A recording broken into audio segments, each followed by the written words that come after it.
91 years ago, this oak tree was planted on the grounds of Farmingdale State College.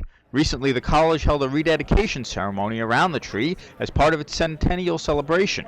Students, staff, administration, and alumni gathered around the tree to reflect on the college's history. This is one of the major events in memorializing the college's 100th anniversary. The college was founded in April 15th, 1912 was the official date of the signing of the legislation that established the college. The tree was planted as a memorial to the people who died in the First World War, and one of the faculty members came up with the idea that if they gathered the soil from all of the states and all of the allied nations, it would certainly be a unique memorial, and that's what they did. So when the tree was originally planted on the other side of the campus, it was done so with all the soils from the 48 states and all the allied nations. It was planted by student veterans here at Farmingdale State College to remember their friends who didn't come back from the battlefields of France. And we rededicated today with the 100th anniversary of the school, and I thought it would be a very significant tie-in to have present-day student veterans place sand from the Middle East the way soil from the allied nations of World War I was planted in the roots of the tree. And they all said a name of somebody they knew who was killed in action overseas or didn't return from overseas. The tree, obviously, as long as it's alive, it's going to be a symbol of that sacrifice and of the veterans trying to remember and have other people remember their comrades who never returned. And it's also a statement that warfare in American society and in the world might be a constant. You know, there have been more years of warfare than there ever have been of peace on this planet. And that also might be something that people may want to, think about as a reality, an unfortunate reality. Airman First Class Elizabeth Jacobson. Petty Officer Third Class Nathan Roswell. Specialist Oxon Sullivan. HM3 Jose Vasquez. Sergeant John F. Burns III. So many people of my generation during the Korean War, that's when I served in the Air Force, died, and I remember them. And I wonder if anybody else does. And when I see this particular dedication and how well it was done, and the fact that they were our students, it's very touching. I think very appropriate. And when you consider that they were probably individuals like the other students who are here today, who had a vision for their future that will never be realized. You feel that something needs to be done to at least remember that they were the ones who made a sacrifice. The event was a unique look at Farmingdale College's past and a projection of its future, symbolized by the meeting of former college president Frank Cipriani and current president Hubert Keene. They were both on hand as the contents of a 25-year-old time capsule were unveiled and shared with the public. The time capsule was buried in 1987 to commemorate the 75th anniversary of the college. Among the items found inside was this nameplate from Cipriani's old desk, which cleared up a 25-year-old mystery for him. Yeah, I was wondering what happened to it. The time capsule was buried 25 years ago on the morning of commencement in May. It was within days of Dr. Cipriani and Mr. LaRosa appointing me as acting director, and the first thing Dr. Cipriani did was go home that night and try to figure out how he could give me a heart attack very quickly. And what he came up with was that we needed to come up with a time capsule to bury in a few days, and also figure out how to drop 5,000 green balloons on the graduates at commencement at the end of the ceremony. The person who thought of it was at the time, Vice President for Finance and Business, Dr. Joseph Monaco. He was the one who came up with the idea of the green balloons, also white ones, green and white. And I said, well, you're the guy in charge of the physical plant, see what you can do to make it happen. And so he and a few other people of the faculty and some of the students made it a project, and they went out and bought they told John Dezanka go out and get the time capsule, and he did. Yeah, it was a fun thing to do. After Keene shared the contents of the time capsule with the crowd, he shifted the focus to Farmingdale's future and the start of the next 100 years. We're also unveiling today a 10-year plan with 10 goals, which we feel that we can attain.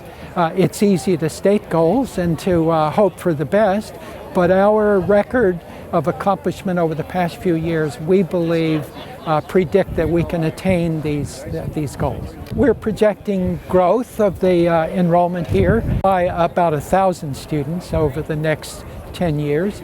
We'll hire 70 new faculty members, and we will also continue the project of building on the campus. We've got new buildings opening and new buildings planned to come along. So our capital development plan is very actively underway right now, and so we're pleased about that. So there are 10 of the goals having to do also with developing developing master's degrees. We'll evolve into the offering of master's degrees over the next few years. There's something about people who are in education. You have to have a dream. You have to have an idea of what can you do to make things better. Well, you never get a chance to see it until after the fact, and I see that things are so much better than when I was here. You know, you hopefully made some small contribution in the continuity of it, but then you have to marvel at all the great things that you see. The campus is much more beautiful than when I first came here.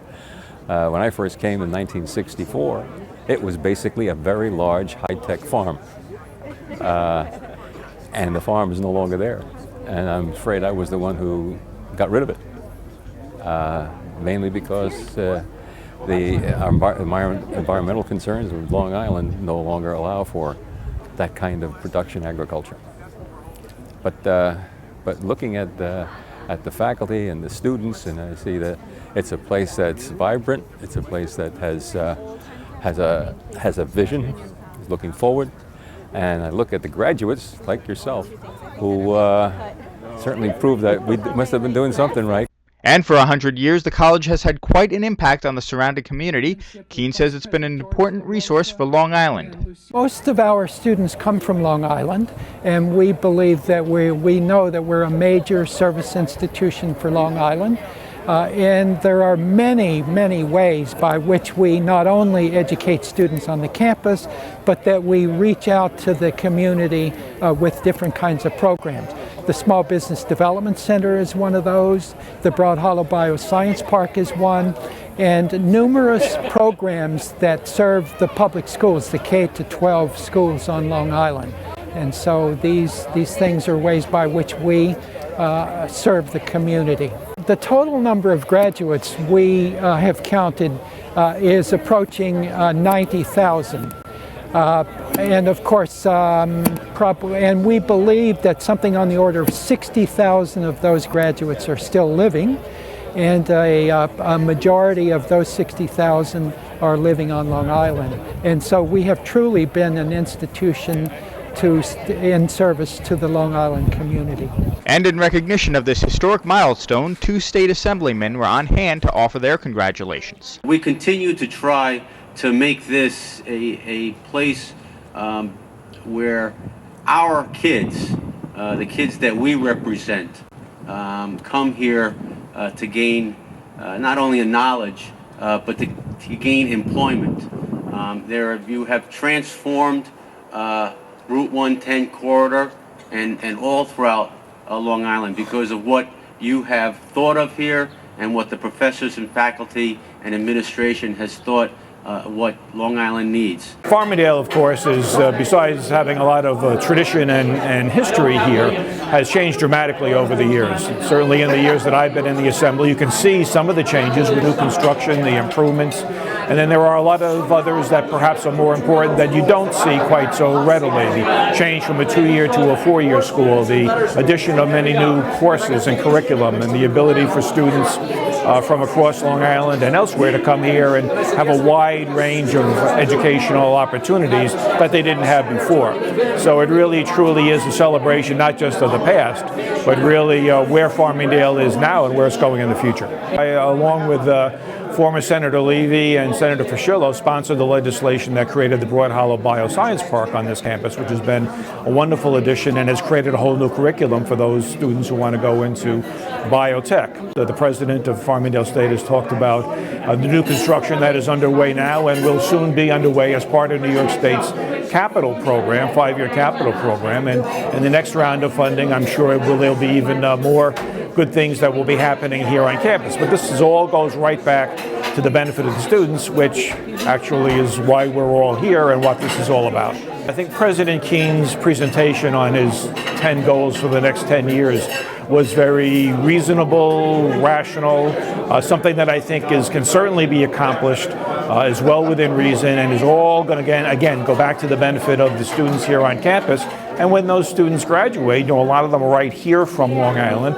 We hope they will stay on Long Island, and then that benefits the entire community. And at the conclusion of the ceremony, the president introduced this, which are the items that will go in the new time capsule, which will be opened sometime in the year 2037. In Farmingdale, Collora reporting.